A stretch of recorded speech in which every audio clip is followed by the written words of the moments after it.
guys, assalamualaikum warahmatullahi wabarakatuh. Apa kabar semuanya teman-teman? Alhamdulillah ya, mudah-mudahan kita selalu dalam lindungan Allah. Guys, hari ini kita mau sambung lagi cerita tentang mimpi yang tak pernah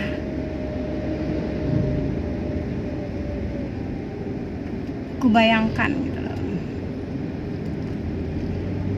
Atau apa ya judulnya, bagusnya kayaknya judulnya apa ya, cita-cita yang tak pernah kubayangkan dah gitu ya. Jadi cita-cita yang tak pernah kubayangkan. Tahu nggak guys, dulu itu saya cita-citanya tuh jadi polwan loh, kepengen jadi polwan. Tapi kenyataannya bukan jadi polwan. Dulu saya seneng banget guys, yang namanya ngelihat polwan pakaian polisi itu kan keren ya. Itu dulu bagi saya itu seperti itu. Terus saya melihat rapinya bagaimana mereka, terus disiplinnya dan sebagainya, itu saya seneng banget guys. Nah akhirnya saya minta izin sama ibu saya untuk ikut pencak silat atau ikut karate ya. Nah ternyata ibu saya nggak ngizinin guys. Nah gimana nih, saya kan bingung. Saudara saya itu ada yang ikut karate, bahkan dia lulus kepolisian karena karatenya itu gitu lah, karena skill, keterampilan yang dia miliki sesuai lah ya dengan ininya, kebutuhan kalau dia nanti sebagai polisi gitu loh. Nah ternyata saya nggak dibolehin. Kata ibu saya, aduh nah saya mama nggak mau lah katanya gitu. Ngelihat anak mama itu diinjak-injak perutnya gitu loh guys, diinjak-injak perutnya gitu. Karena kan ibu saya itu pernah melihat orang latihan, kalau dulu di Medan tuh namanya balai desa, latihan silat atau latihan karate. Jadi kan di situ ada yang namanya latihan pernapasan ya, atau menahan napas di perut atau bagaimana ya. Jadi perutnya dikencengin gitu loh kan, terus mereka tidur, habis itu mereka pelatihnya lari di atas perut murid-muridnya. Nah begitu.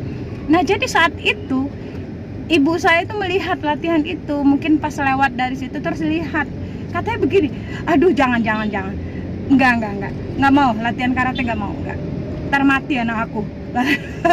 Saya bilang aduh kok gitu sih mak, enggak, itu kan latihan pernapasan, nahan napas di perut, sehingga di saat diinjak nanti ditendang kita tuh nggak ngapa-ngapa gitu kan. Aduh udahlah nggak usah katanya gitu kan, daripada anakku mati katanya gitu. Ya saya pikir-pikir lah, terus gimana kalau saya mau ikut polwan, saya nggak punya ilmu bela diri gitu loh. Ya sama aja kan teman-teman. Jadi udahlah, akhirnya saya nggak jadi deh nih. Tapi padahal itu adalah cita-cita saya, cita-cita yang saya inginkan banget dari dulu tuh adalah polwan gitu loh.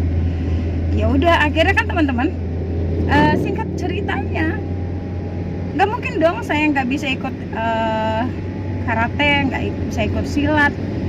Terus ngapain pikiran saya gitu. Nah memang kebetulan kan dari kecil itu saya di Sanggar Tari kan, seperti cerita saya di Kisah Inspirasi gitu loh. Masa iya jadi polwan itu bisanya nari? Nah kan nggak lucu. Nanti kalau di saat ada penjahat, masa saya nari gitu? Masa saya mau menarikan tari Serambang 12 gitu? Karena kan di Medan itu Melayu ya. Jadi tarian dasarnya di situ adalah tari Melayu. Makanya saya nggak mungkin dong kan gitu. Ya udah akhirnya saya kan menggelutin tarinya gitu. Nah teman-teman, akhirnya sudah terjadi semuanya nggak akan mungkin gitu. Yaitu tadi seperti cerita saya kemarin, akhirnya saya kan menemukan jalan untuk saya bisa kuliah gitu. Akhirnya saya kuliahnya di mana dia? Di ASKI. Ya kan nggak mungkin banget itu ya, mau masuk polwan kuliahnya ASKI, sekolahnya ASKI kan nggak mungkin gitu ya. Nah habis itu saya kuliah di ASKI. Nah itulah dengan perjuangan saya minta izin sama ibu saya supaya saya itu kuliah dengan air mata gitu, dengan dengan berat orang tua melepaskan saya karena mengingat tidak punya tidak punya ayah. ibu saya sendiri, kalaupun kakak-kakak saya sama susahnya dengan ibu saya. Jadi kayaknya itu nggak mungkin gitu loh untuk bisa dijalankan. Tapi dengan penuh keyakinan saya mohon kepada ibu, yang penting ibu izinkan saya, doain saya agar saya benar-benar kuliahnya itu cepat selesai, dapat beasiswa, supaya ibu nggak berat, supaya saya tidak memberatkan keluarga, saya bilang. Nah akhirnya ya udah saya berangkat itu, saya udah tes kemarin ya, cerita kita terakhir itu saya sudah tes, saya lulus, udah senang banget. Nah berjalan kuliah, jadi tahu nggak teman-teman, saya bilang sama kakak-kakak saya, nanti kalaupun memang mau bantu ada rezekinya, anggap aja kasih saya jajan 500 satu hari gitu loh.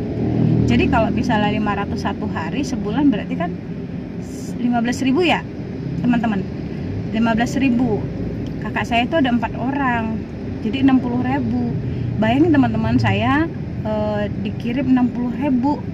Bagi saya itu sudah luar biasa lah ya, 60.000. Terus saya dikirimin sebulan 60.000. Sementara tahu nggak guys, teman-teman saya itu ada yang dikirim 200.000, ada yang dikirim 150, ada yang dikirim 100. Intinya yang paling kecil itu saya. Tapi nggak apa-apa, itu nggak masalah bagi saya. Bagi saya yang penting saya udah kuliah.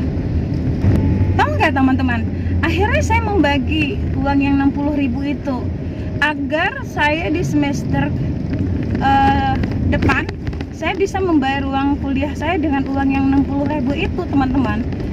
Kebetulan memang saat itu uang kuliah saya itu satu semester 105 teman-teman, saya ingat banget itu 105.000. Jadi yang dari 60.000 itu saya bagi 13.000 buat uang kos. Terus untuk